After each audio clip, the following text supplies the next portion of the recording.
মৌলবাদ শব্দ ব্যবহার করবেন না। মৌলবাদ শব্দ ইজ এ ন্যারেটিভ।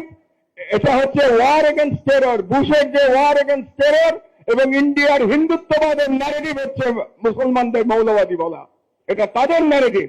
আপনি সাম্প্রদায়িকতার বিরুদ্ধে বলেন, আমরা আপনার সঙ্গে আছি, কিন্তু মৌলবাদ শব্দ বলবেন না।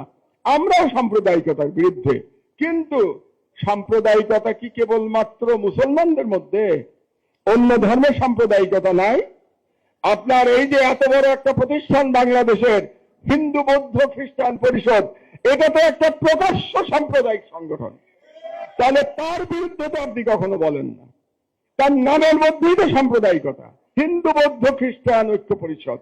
এটা তো by name is a communal organisation.